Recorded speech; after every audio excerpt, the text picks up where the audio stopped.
Right, we have new information. Yep. This just in this morning from CBS News, just in right now from CBS News. 3 law enforcement sources telling us that the shooter was Robin Westman, age 23, from suburban Minneapolis. And this is the name that I have been getting this morning from our sources and working with CBS News to confirm this information.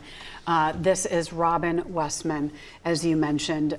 We are also working to learn more information about any connection to the school or to the church.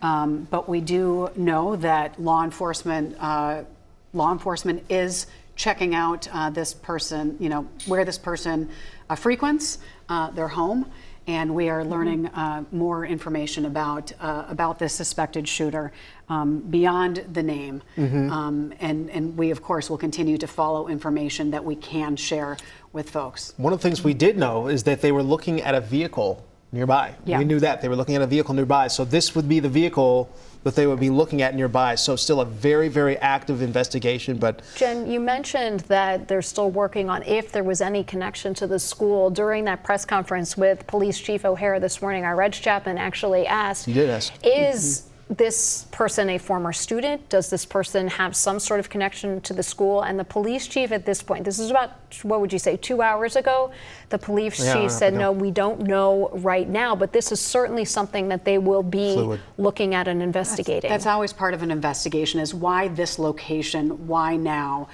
Did they choose it randomly? Was it a place that they knew of? Were they familiar with the location? So we are looking at a location where the suspected shooter lived. We know that law enforcement has been at this location. Once we learned the name of the person, the suspected person, we sent a crew there. And they have been witnessing law enforcement going in and out of this building. We expect what they would be doing in a situation like this is they would be collecting evidence. They would be collecting anything like a computer, a phone, any writings. And you can see this is, we're being told, in Richfield. And this is where law enforcement have put their efforts. As we've been talking about, there are 2 things happening at the same time. Working on the victims and talking through all of that, as well as law enforcement doing their role in all of this. An investigation like this is hard. We know the ATF, the Alcohol, Tobacco, and Firearms Agency, they're looking at the 3 guns that were recovered from the scene. How did now Robin Westman get these guns? Was this person able to buy them legally? Did they get them from someone else? That's all part of this investigation.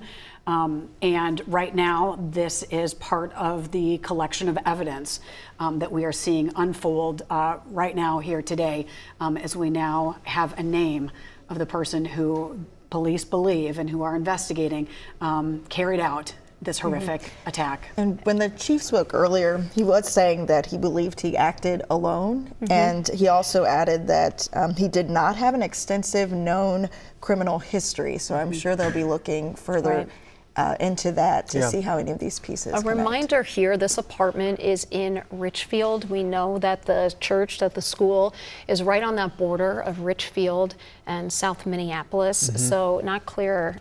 We'll find more information in just a bit about exactly where this would be over here, but not far from where the school would be. Richfield's not a huge city down there.